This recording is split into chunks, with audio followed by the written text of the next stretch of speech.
یہ جان کر آپ کو حیرت ہوگی کہ مدینہ منورہ کی میونسپلٹی میں تیسرے خلیفہ راشد سیدنا عثمان بن عفان رضی اللہ تعالیٰ عنہ کے نام پر باقاعدہ جائیداد رجسٹرڈ ہے اور آج بھی ان کے نام پر بجلی اور پانی کا بل آتا ہے۔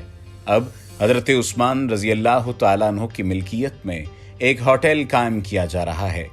یہ انتہائی دلچسپ کہانی ہے جسے سنانے سے پہلے آپ کو اس کا بیک گراؤنڈ بتانا ضروری ہے۔ ناظرین، آپ نے درسی کتابوں میں بھی مدینہ منورہ میں حضرت عثمان کی جانب سے ایک یہودی سے پانی کا کنواں خریدنے کے بارے میں سن رکھا ہوگا۔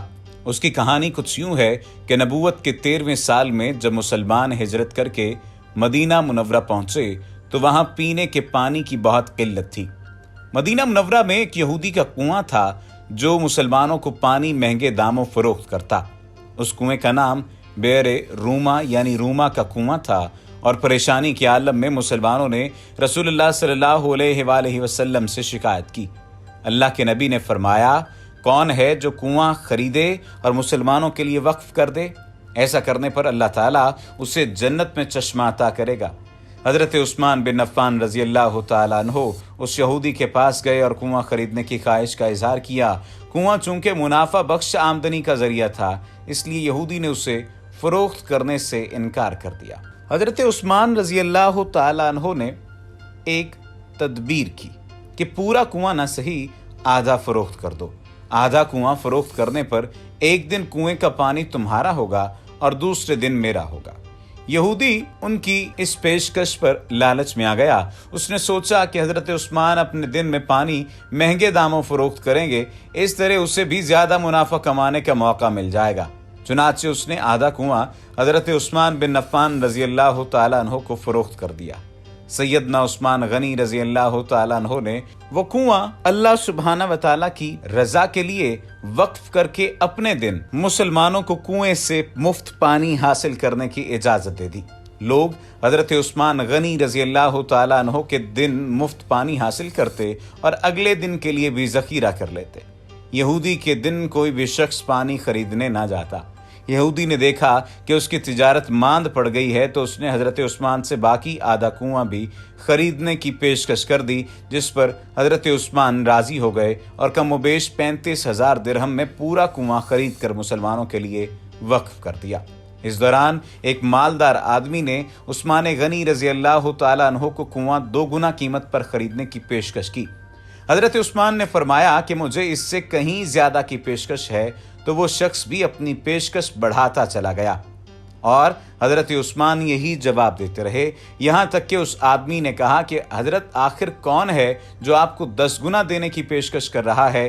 سیدنا عثمان رضی اللہ تعالیٰ عنہ نے فرمایا، میرا رب مجھے ایک نیکی پر 10 گنا اجر دینے کی پیشکش کرتا ہے۔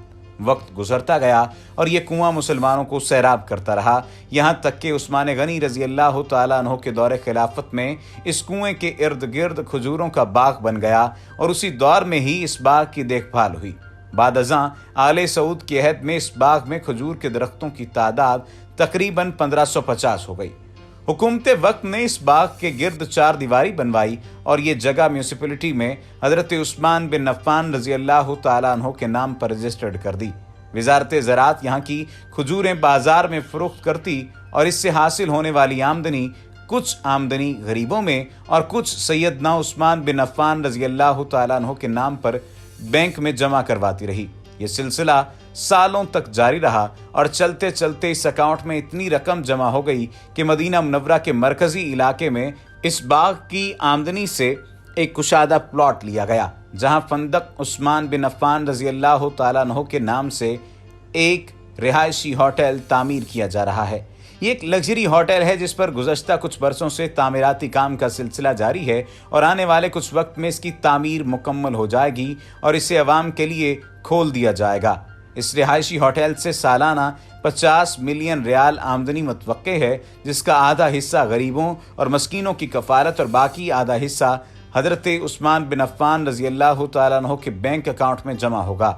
سیدنا عثمان بن عفان رضی اللہ تعالیٰ عنہ کے اس عمل میں اور خلوص نیت کو اللہ رب العزت نے اپنی بارگاہ میں ایسے قبول فرمایا اور اس میں اتنی برکت عطا فرمائی کہ قیامت تک ان کے لیے صدقہ جاریہ بنا دیا۔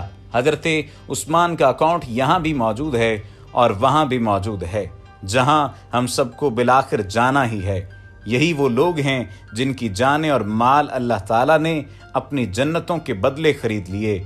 یہی وہ لوگ ہیں جنہوں نے اللہ کے ساتھ تجارت کی، جنہوں نے اللہ عز و جل کو قرض دیا، اچھا قرض، اور پھر اللہ تعالیٰ نے انہیں کئی گنا بڑھا کر لوٹایا۔ وما علینا الا البلاغ المبین۔